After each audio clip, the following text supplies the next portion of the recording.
बोलिए, no problem, यहाँ पर ट्रांसलेशन होगा।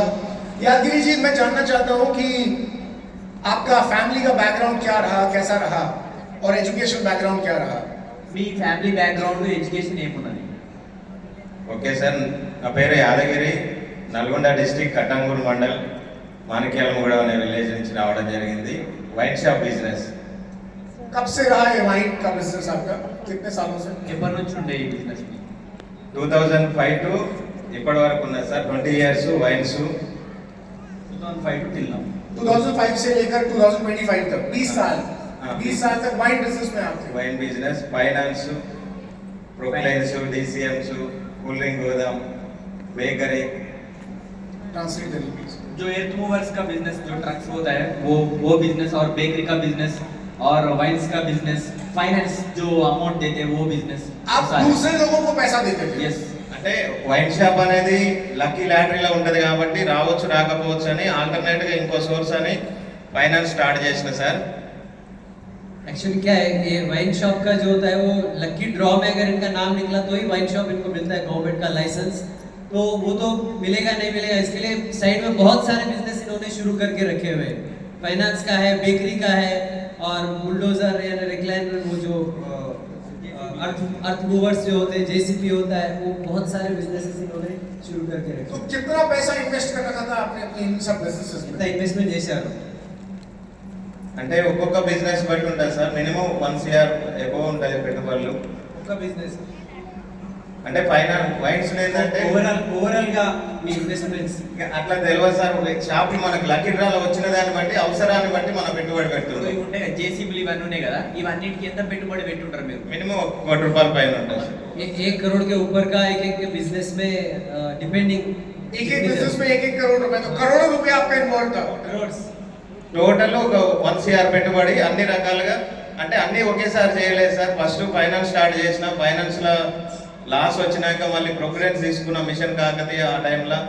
అవి వర్కౌట్ కాక మాకే వైన్ షాప్లు ఎక్కువ వచ్చి ఉండే అప్పుడు DCMs తీసుకున్న, అవి తీసేసి DCMల తర్వాత ఒకటి కూల్ డ్రింక్ గోదాం స్టార్ట్ చేసిన, GST పైన బెంగళూరుకి వెళ్ళి ఇట్లా తెప్పించి. ఆ తర్వాతకి ఏంటంటే అది కూడా వర్కౌట్ కాలేదు కరోనా టైంలో.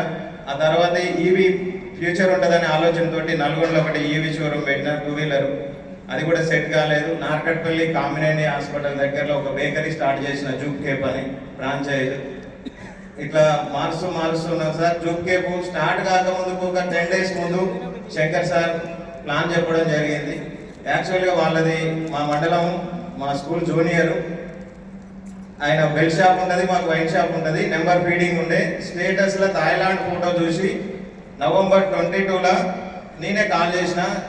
యాక్చువల్గా మా వైన్ షాప్లో నుంచి ట్రిప్స్ వస్తుంటే నేను ఫారెన్ ట్రిప్స్ వెళ్ళిన, థాయిలాండ్ కూడా 2 times వెళ్ళిన అంతకుముందు. అట్లా శంకర్ ఏంది ట్రిప్ అయిందంటే, అన్న నేను వచ్చి కలుస్తా అన్నాడు. ఏందో చెప్పంటే ఇట్లా ఐటమ్స్ ఉంటాయని పేరు చెప్తే నేను కలవనీకి టైం ఇవ్వలేదు. బలవంతంగా ఫ్యామిలీతో వచ్చిండు, ఇంటి పక్కన ఉన్నా అన్న అన్నాడు. అంటే ఇక ఎట్లయినా చెప్పాలి కదా అని చెప్పేసి టైం ఇవ్వాలని చెప్పేసి ప్రోడక్ట్ చూసినాం. పర్లేదు శంకర్ తీసుకుంటా అని చెప్పినాం సార్. అట్లా तो ये पहले फाइनेंस का बिजनेस शुरू किए थे, फिर उसमें थोड़ा लॉस हुआ, तो फिर उसके बाद आगे वो कूल ड्रिंक्स में गए, फिर उसमें कुछ वो हुआ तो फिर DCM खरीदा, फिर उसमें थोड़ा नीचे ऊपर हुआ तो फिर वो जो बुलडोजर्स होते, जो प्रोक्लाइनर्स होते, उसमें गए, फिर लास्ट में बेकरी लगाया, EV स्कूटर्स जो 2 व्हीलर्स होते हैं वो फिर उसमें पैसा डाला।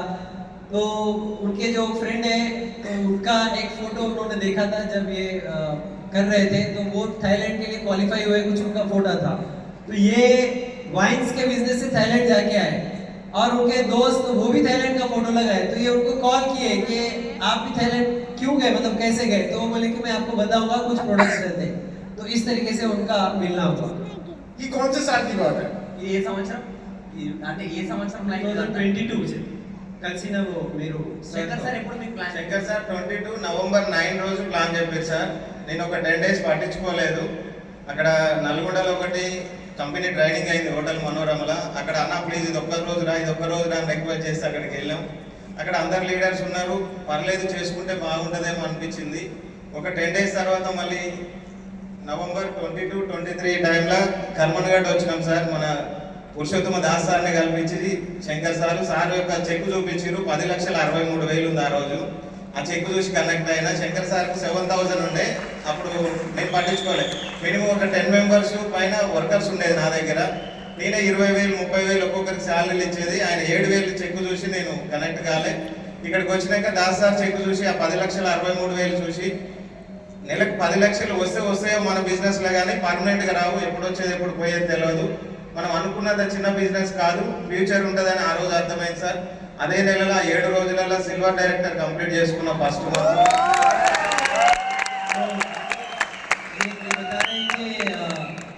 उनके दोस्त जब इनको अप्रोच किए वो नवंबर 2022 था और ये उनकी बात पे ज़्यादा ध्यान नहीं दिए। फिर एक मीटिंग वहाँ पर हुआ था, प्रोग्राम तो 1 हफ्ते के बाद बुलाए, आइए भाई साहब, तो ये फिर गए और उसके बाद इनको एक मेगा सीओ में बुलाया गया।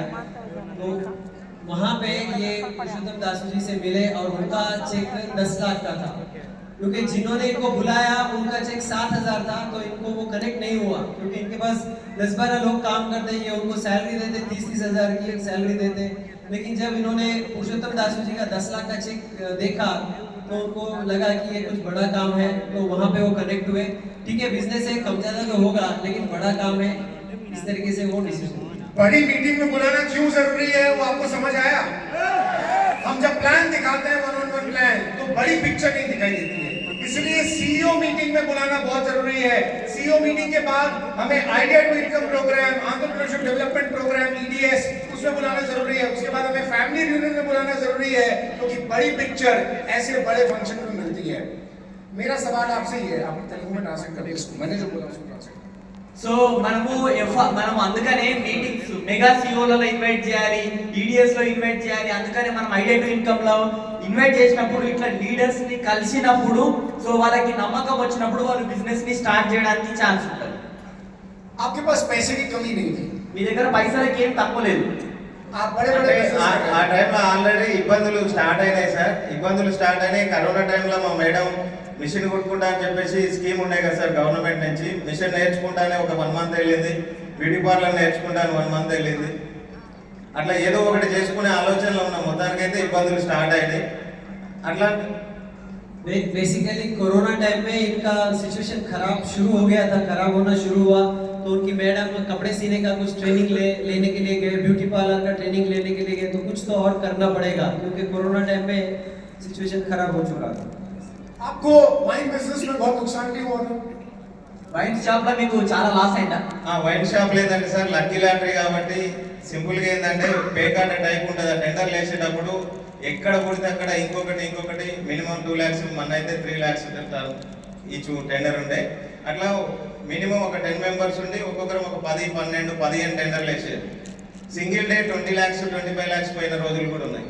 वो क्या है कि टेंडर होता है और टेंडर की फीस ही होती है 2 लाख 3 लाख रुपए, तो 10-12 टेंडर ये डालते हैं, कहीं ना कहीं तो लग जाएगा, तो वो तो नहीं लगा, तो एक ही दिन में 20-20 लाख भी चले जाते हैं, इस तरीके का लॉस होता है उसे।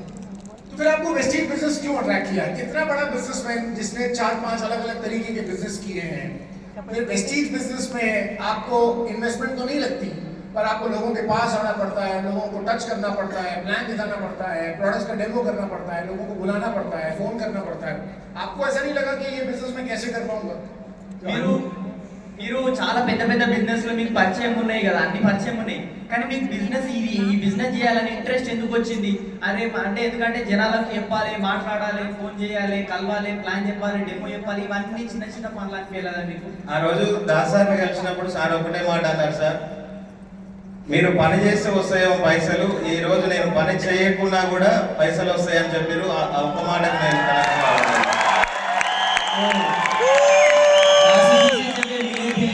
दासू जी से जब मिले थे तो दासू जी ने एक बात इनको बोली कि आप काम करते हैं तो आपको पैसा आता है, मैं काम नहीं भी किया तो भी मुझे पैसा आता है। वो मुझे बात बहुत अच्छी लगी, कनेक्ट हुई। बॉस, दासू जी ने स्पिरुलिना नहीं बताया था इनको। దాసు సార్ నాకు సార్ की స్పిరులినా గురించి చెప్పలేదు. दासू जी ने ये नहीं बोला था घुटने ठीक करता हूँ मैं। దాసు సార్ నాకు మోకాలు నొప్పులు తక్కువైతే అని చెప్పలేదు. दासू जी ने ये नहीं बताया था वजन कम करता हूँ मैं। దాసు సార్ ఏంటి ఇది వెయిట్ తక్కువ కావచ్చు అని చెప్పలేదు. दासू जी ने शैम्पू नहीं बताया था। దాసు సార్ షాంపూ గురించి చెప్పలేదు. दासू जी ने दिल से दिल की बात कही थी। దాసు సార్ మనసు నుంచి మనసులో మాట చెప్పాడు.